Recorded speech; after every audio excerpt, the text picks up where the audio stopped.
Governor California has the highest poverty rate in America when adjusted for cost of living, 23.5%. That means nearly 1 in 4 Californians lives in poverty, despite you having the 5th largest economy in the world. How is that a success story? Ben Shapiro's voice cut through Gavin Newsom's opening statement like a scalpel through silk. The Fox News studio audience, 200 people packed into the specially constructed debate hall, went silent. This wasn't how these things usually started. Moderators asked questions. Opponents waited their turn. But Shapiro had just interrupted Newsom's carefully rehearsed opening remarks about California's incredible success, with a statistic that made that success sound like failure. Newsom paused mid-sentence, his practiced smile flickering for just a moment. He'd been 30 seconds into his opening statement, the one about California leading the nation in innovation, diversity, climate action, the future of America, and Shapiro had just derailed it with a number. Well, Ben, I know you left California. Newsom tried to pivot to the personal make-it about Shapiro fleeing the state, make him the bad guy. I left because I couldn't afford to buy a house on a 6-figure salary, while you live in a $3.7 million mansion paid for by taxpayers. Let's talk about why a successful podcast host couldn't afford California, but a governor can live in luxury. The audience stirred. This was going to be different. Brett Baier, the Fox News moderator sitting between them, tried to regain control. Gentlemen, we have 90 minutes for this debate. Perhaps the governor should answer the question. Shapiro said, not taking his eyes off Newsom. 23.5% poverty rate. Highest in the nation. You've been governor for 6 years. Before that, you were lieutenant governor mayor of San Francisco. You've had power in California for nearly 20 years. The poverty rate has gotten worse. Why? Newsom looked at Baier for help, but Baier just looked back. This was a debate. Questions were fair game. And Shapiro's question was backed by real statistics from the U.S. Census Bureau's supplemental poverty measure. California has the highest cost of living in the nation. Newsom said, trying to sound reasonable. That's a result of our success. People want to live here. Demand drives up costs. But we're working on affordability. You're working on it by making it worse. Shapiro interrupted. Median home price in California is $800,000. National average is $417,000. Your regulations, your zoning laws, your environmental restrictions, they make it impossible to build housing. So prices go up, and the middle class leaves. You lost over 500,000 net residents between 2020 and 2023. They're not leaving because California is too successful. They're leaving because they can't afford to live there. Newsom's smile was completely gone now. 45 seconds into the debate, and he was already on defense. This wasn't supposed to happen. He was the smooth-talking governor with presidential ambitions. Shapiro was just a fast-talking podcast host. Newsom was supposed to project leadership, while Shapiro came across as an aggressive commentator. But Shapiro had numbers, specific numbers, and numbers didn't care about charisma. We're building more housing than ever, Newsom tried. You're building luxury condos that cost $1 million. You're not building homes that teachers and nurses and firefighters can afford. That's why they're leaving. That's why I left. And that's why we're going to spend the next 90 minutes discussing why California, despite having every natural advantage, weather ports, agriculture, technology, industry, has become unaffordable for the middle class under your leadership. The audience applauded. Not everyone, it was a mixed crowd, as required by the debate agreement, but enough that Newsom felt it. He'd walked onto this stage thinking he could charm his way through pivot to attacking Trump, and Republicans make it about values and vision. Shapiro wasn't going to let him. This was going to be about facts, numbers, outcomes, results. And Gavin Newsom was about to discover that his record couldn't survive that scrutiny. 6 hours earlier, Gavin Newsom sat in his green room at Fox News headquarters in New York, reviewing his notes one final time with his senior staff. He felt good, confident.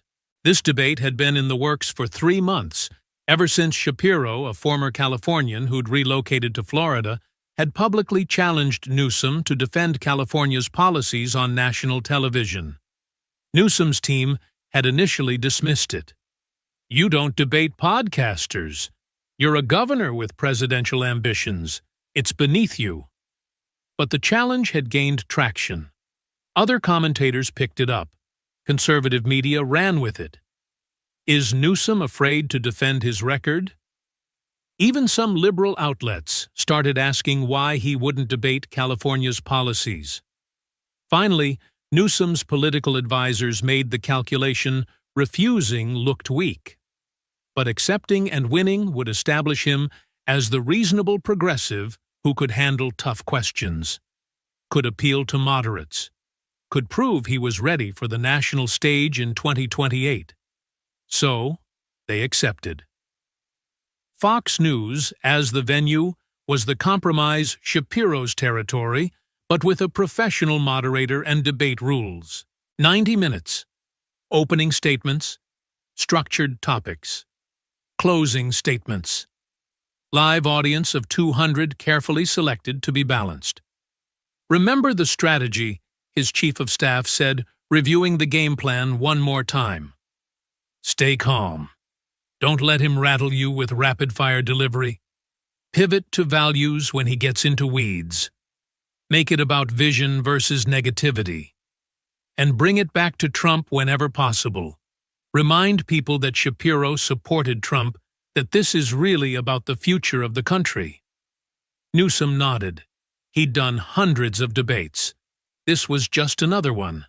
Shapiro could talk fast, could throw out statistics, but Newsom had spent 6 years as governor, and 4 years before that as lieutenant governor. He knew California's policies inside and out. He could defend them. "And if he brings up French Laundry," his communications director asked. "I apologized at the time. It was a lapse in judgment during a difficult period. I took responsibility. Move on to how we handled the pandemic better than Republican states. If he brings up your kid's private school, that's a personal family decision that I don't discuss publicly. But I'm proud of California's investment in public education, highest per-pupil spending in the nation." They'd rehearsed all of this. Every potential attack had a prepared response. Every criticism had a pivot to Republican failures. Newsom had been media-trained by the best. He was ready. What he didn't know was that 3 floors down in a conference room converted into a war room, Ben Shapiro sat surrounded by a different kind of preparation.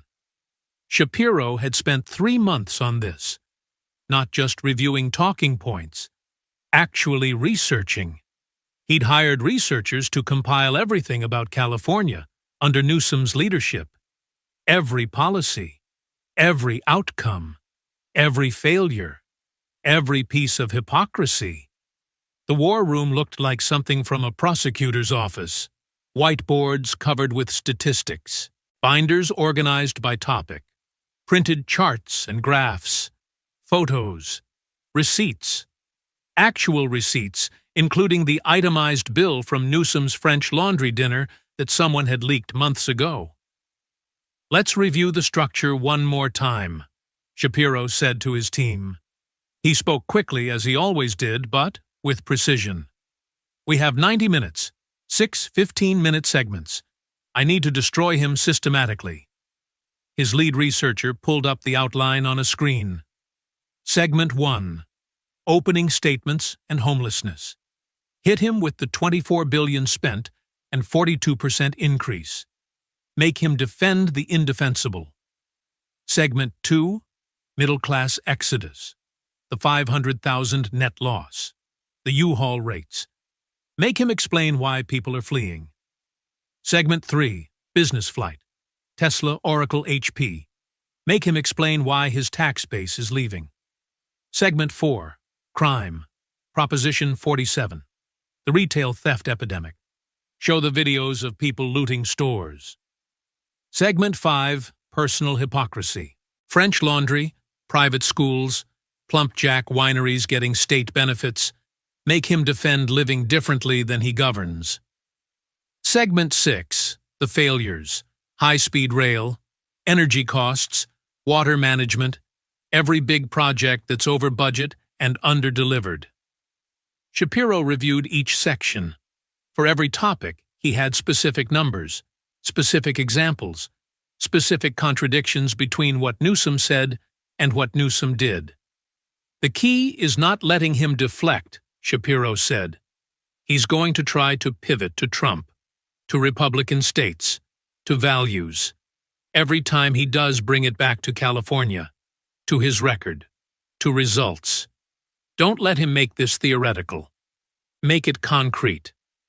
His producer asked the obvious question. What if he has good answers? What if the numbers are wrong? The numbers aren't wrong. They're from Census Bureau, from California's own budget documents, from academic studies. And he doesn't have good answers. That's why his team tried to avoid this debate for months. His record is indefensible. I just have to make sure he can't hide it with charm. At 8 p.m. Eastern, the lights came up on the Fox News debate stage. Brett Baier sat in the center. Gavin Newsom to his right, wearing a perfectly tailored navy suit, hair immaculate, looking every inch the future president he imagined himself to be. Ben Shapiro to his left, more casual in slacks and a button-down no-tie with a stack of folders in front of him that looked ominous. Good evening, Baier began. Welcome to this special Fox News debate, the California Clash. We're here to discuss California's policies, challenges, and future. Governor Newsom, you have 2 minutes for an opening statement. Newsom smiled into the camera. Warm, confident, presidential. Thank you, Brett. And thank you to Fox News for hosting this important conversation. I'm proud to be here to discuss California's record of success. Under my leadership, California has led the nation in economic growth. We're the 5th largest economy in the world. We've created more jobs than any other state. We've led on climate action, taking on the fossil fuel industry, and investing in clean energy. We've protected reproductive rights. We've stood up for immigrant families. We've shown that progressive values and economic success go hand in hand. He was hitting his rhythm now. This was the speech he'd practiced. Now I know my opponent tonight left California. He decided our state wasn't for him. That's his right. But millions of people choose California every day. They choose our innovation, our diversity, our values, our future. And while Ben criticizes from the sidelines, I'm doing the hard work of governing the largest state in America. Creating opportunity, protecting rights, building a future where everyone. Governor California has the highest poverty rate in America when adjusted for cost of living. Pitu. Shapiro's interruption hung in the air. Baier looked startled. Mr. Shapiro, the governor, has 2 minutes, and he's using it to recite talking points instead of addressing reality. 23.5% poverty rate, highest in the nation. Nearly 1 in 4 Californians living in poverty, despite having the 5th largest economy. How is that success? Baier tried to maintain order. We'll have time for rebuttals. I'll yield my opening statement time, Shapiro said. I just want the governor to answer one question. If California is so successful, why do you have the highest poverty rate in America? The audience was riveted. This wasn't how debates usually went, but Shapiro had calculated that interrupting Newsom's polished opening would throw him off balance, make him defensive from the start. Newsom tried to recover his smile. Well, Ben, as I said, you left California, so perhaps you're not the best judge. I left because I couldn't afford to buy a house on a six-figure income. I was making over $200,000 a year from my podcast and media work. Couldn't afford a decent house in Los Angeles. Moved to Florida, bought a beautiful home for half the price, pay no state income tax, have better schools for my kids. So yes, I'm very qualified to judge why the middle class is fleeing California. Answer the question, 23.5% poverty rate. Why? Newsom looked at Bayer again, but got no help. California has a high cost of living because we're desirable. People want to live here. If people want to live there, why did you lose over 500,000 net residents in 3 years? That's 500,000 more people leaving than arriving. Net loss. Those aren't people who want to live in California. Those are people fleeing California. Some people left during COVID, and they're not coming back. The exodus started before COVID and accelerated after. Your state lost population for the first time in history, not because of a pandemic, because of your policies. Newsom tried to pivot. If you look at Republican states like Texas and Florida, they have their own problems. We're not debating Texas. We're debating California. Your state, your policies, your outcomes. Defend them. Bayer jumped in, sensing this could spiral. Let's move to our first structured segment, homelessness. Governor Newsom, California, has spent approximately $24 billion on homelessness since you took office. The homeless population has increased by 42% in that time. What's your response? Newsom took a breath. Back to prepared territory. Homelessness is a national crisis. It's driven by housing costs, mental illness, substance abuse. It's a California crisis. Shapiro interrupted again. You have 30% of America's homeless population with 12% of the population. This is not a national problem. This is your problem. And you've spent $24 billion making it worse. Shapiro pulled out a chart, showed it to the camera. This is California's homeless population from 2019 to 2024. Started at 151,000. Now it's 181,000. That's a 42% increase, while you spent $24 billion. That's about $133,000 per homeless person. You could have bought each of them a house in most of America for that money. Newsom tried to interject. That's a mischaracterization of how the funding. Where did the money go? I'll tell you where it went. Consultants. The city of Los Angeles paid a consultant $800,000 to study homelessness. Know what they produced? A 200-page report recommending more study. San Francisco spent $60,000 per tent for safe sleeping sites. You can buy a small house in many states for $60,000. Your state spent it on a tent. Shapiro was rapid-firing now, not giving Newsom space to respond. You built supportive housing units at an average cost of $750,000 per unit. The national average is $150,000. You spent 5 times the national average. That's not a housing crisis. That's a corruption crisis. That's consultants and contractors ripping off taxpayers while homeless people die on the streets. The audience was completely silent. Some were nodding. Others looked shocked at the numbers. Newsom tried to regain control. Building in California is expensive because of land costs. Then change your zoning laws. Change your environmental review process that takes 7 years to approve a project. Change your regulations that make it impossible to build. You control all of this. You have supermajorities in the legislature. You could fix it tomorrow, but you won't, because your environmental lobby won't let you. Your unions won't let you. Your consultants are making too much money from the current system. Shapiro pulled out photos. Actual photos of homeless encampments in Venice Beach, in San Francisco, in Oakland. This is what $24 billion bought. Tent cities that look like third-world countries. People dying from disease. Drug overdoses in broad daylight. Is this success? Newsom's face was flushed now. You're cherry-picking the worst examples. These aren't cherry-picked. This is Venice Beach, one of the most expensive zip codes in America. This is the Tenderloin in San Francisco, where people step over human feces on their way to work. This is Oakland, where homeless encampments stretch for blocks. You've been governor for 6 years. This got worse under your leadership.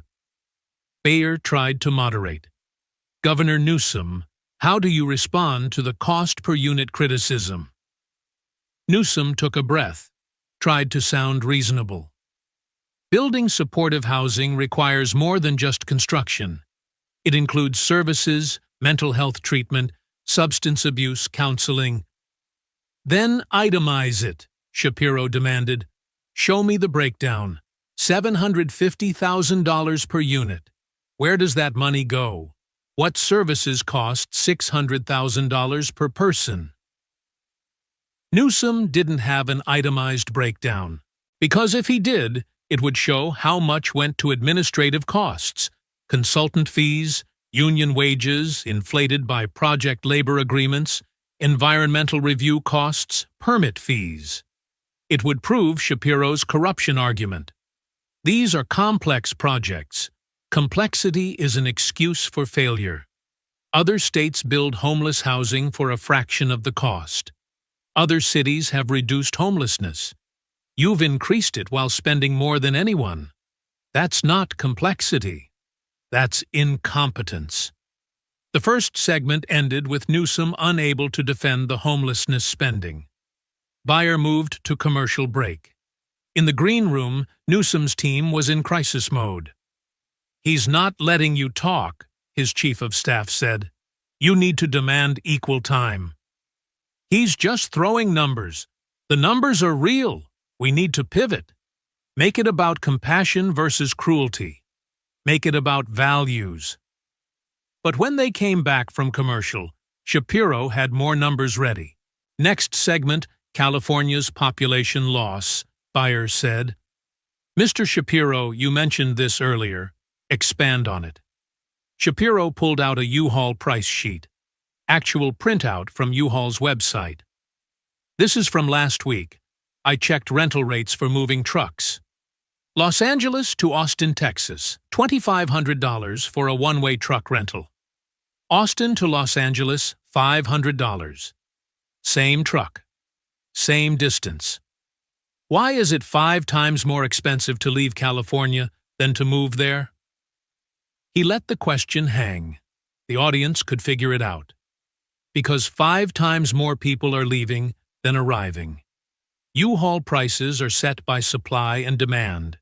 There's massive demand for trucks leaving California. Almost no demand for trucks going there. That's the market telling you that people are fleeing your state. Newsom tried to look unconcerned. Some people relocate for various reasons. 500,000 people. Net loss. In 3 years. These aren't random relocations. This is an exodus. And I can tell you exactly who's leaving the middle class. Teachers making $65,000 a year who can't afford rent. Nurses who can't buy homes. Firefighters who commute 2 hours because they can't afford to live in the communities they serve. The middle class is being destroyed by your policies. Shapiro pulled out more statistics. Median home price in California, $800,000. In Texas, $350,000. Same size house. Your policies, zoning restrictions, environmental regulations, permit fees, make housing artificially expensive. So, the middle class leaves. Your gas prices $5.50 per gallon. National average $3.40. Your gas taxes and regulations add over $2 per gallon. Working families can't afford to drive to work. Your state income tax up to 13.3%. Texas 0. Florida 0. Tennessee 0. Nevada 0. You tax the middle class into poverty, then wonder why they leave. Newsom tried to interrupt. But we have better schools. You rank 40th in education outcomes. 40th. You spend $17,000 per student, highest in the nation, and rank 40th in results. Texas spends $12,000 and ranks 28th. You spend more and get worse results. The audience gasped at that. Shapiro had the education statistics ready, highlighted in a binder he pulled out. National Assessment of Educational Progress Scores. 4th grade reading, California ranks 37th. 8th grade math, California ranks 39th. Your schools are failing, and you know it. That's why you send your 4 kids to private school. Newsom's jaw tightened. My children's education is not a topic for... It's completely relevant. You send your kids to Sacramento Country Day School. $30,000 per year per child. Elite private education. But you oppose school choice that would let poor families send their kids to better schools. Why do you get to choose, but they don't? That's a personal family decision. Exactly, it is a personal decision. And it should be a personal decision for everyone. But you keep Black and Hispanic kids trapped in failing public schools while your kids get elite education. You won't even send your kids to the public schools you claim are adequate if you don't trust them for your children. Why should poor families trust them for theirs? This hit hard. The hypocrisy was undeniable. Newsom sent his kids to private school while opposing school choice. The audience could see it. I believe in strengthening public education. Then send your kids there. Put them in Oakland public schools that rank in the bottom 10% nationally, or Sacramento public schools. Prove that you believe in the system you force everyone else to use.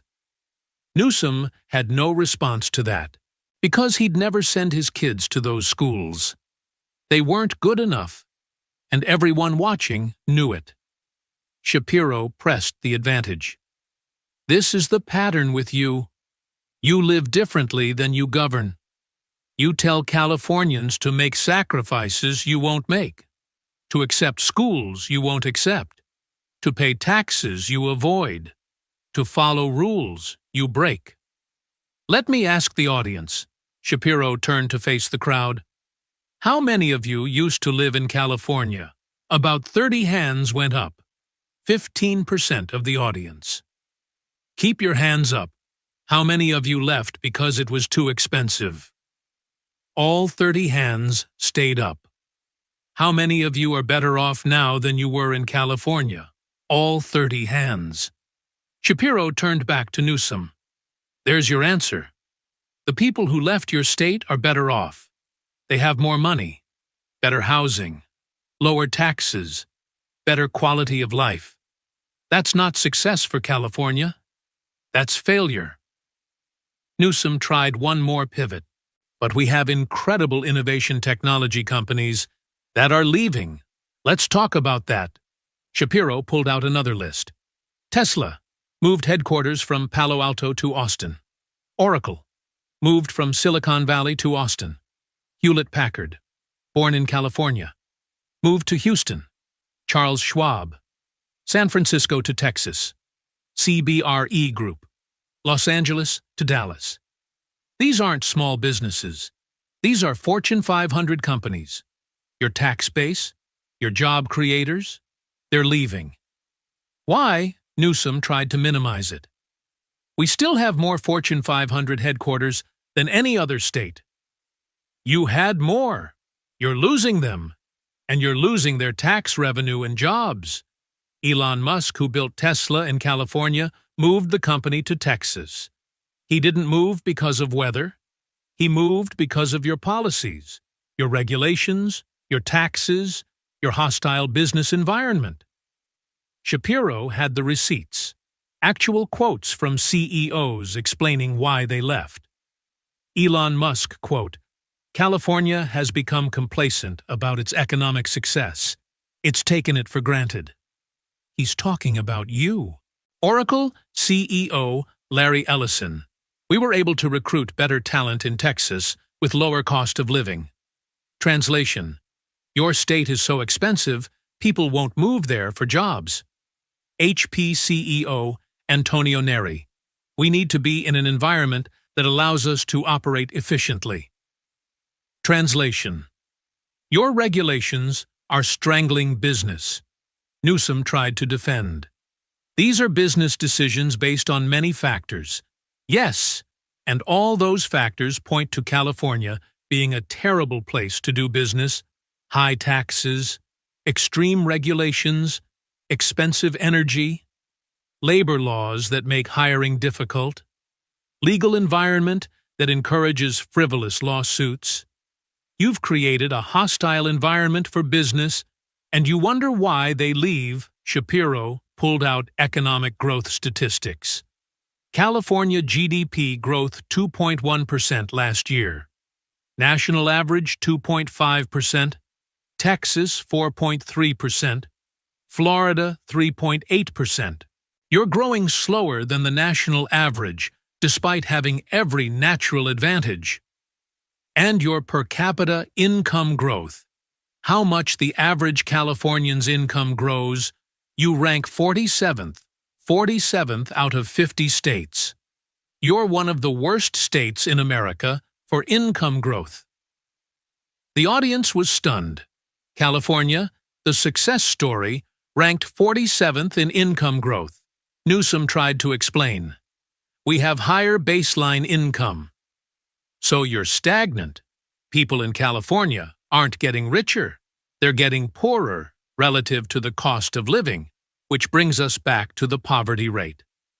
23.5%. Bayer jumped in. We need to move to our next segment, crime and public safety. Governor Newsom Proposition 47 made theft under $950 a misdemeanor. Critics say this led to a retail theft epidemic. Your response? Newsom looked relieved. Different topic. Proposition 47 was passed by voters, not by me. And crime statistics show that overall crime is down. Because stores stopped reporting, Shapiro was ready for this.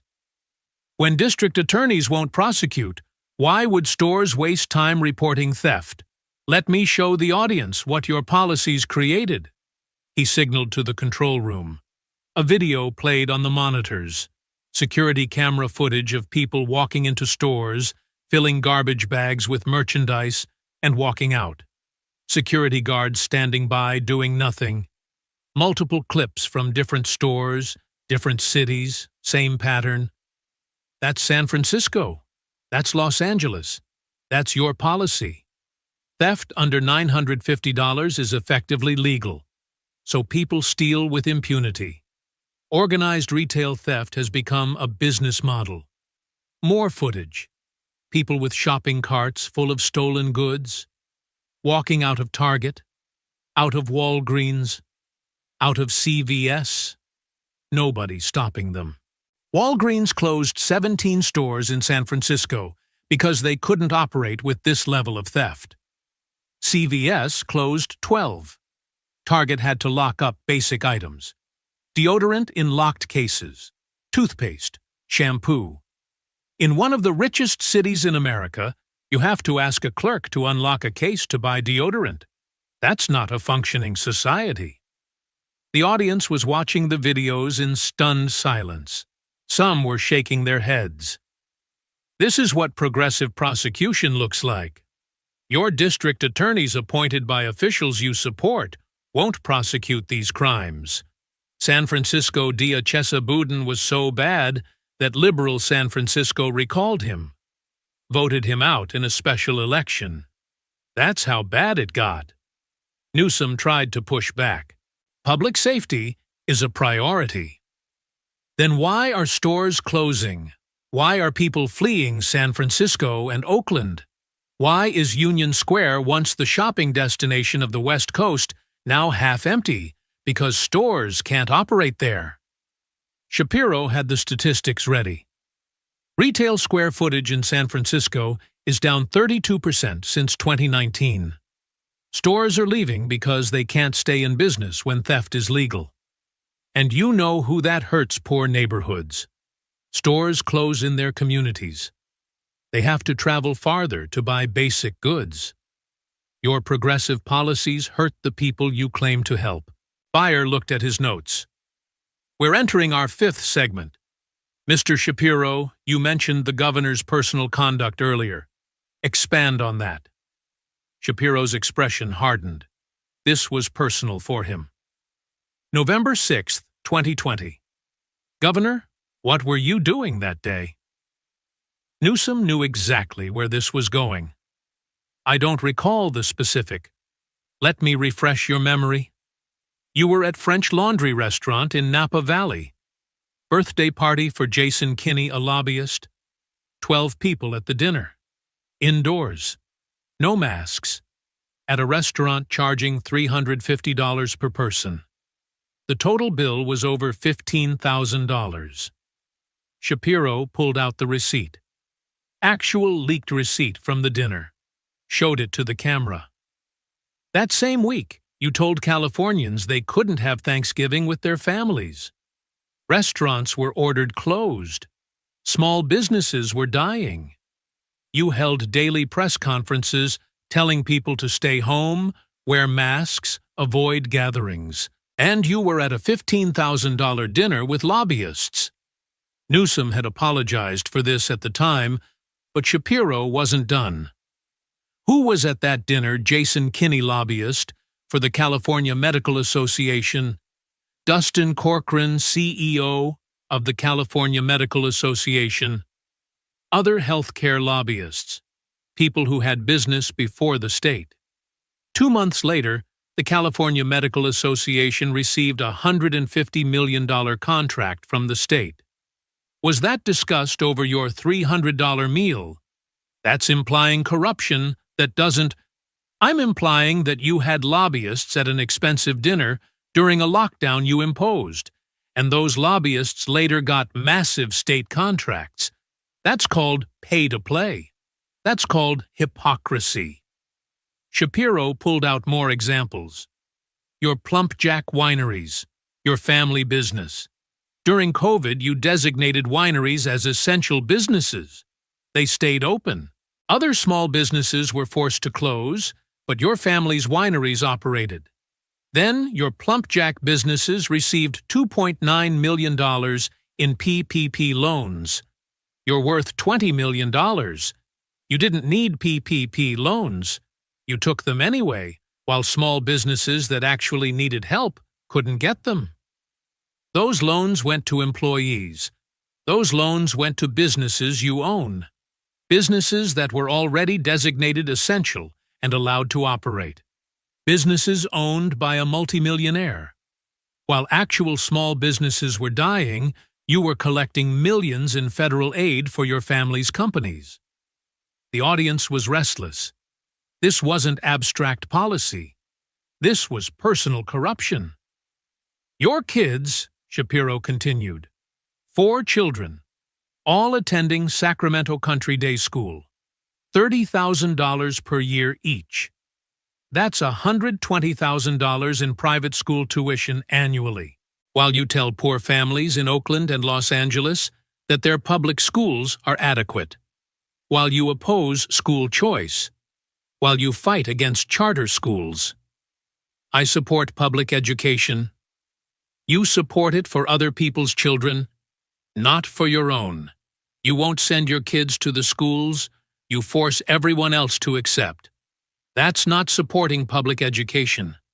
That's elitism. That's rules for thee, but not for me. Shapiro was on a roll now. Let's talk about climate. You lecture about climate change. You've banned gas-powered cars by 2035. You push for electric vehicles. And then you tell people not to charge their electric cars during heat waves because the grid can't handle it. You mandate a technology the grid can't support. We're transitioning. You're failing. You have the highest electricity rates in the continental United States.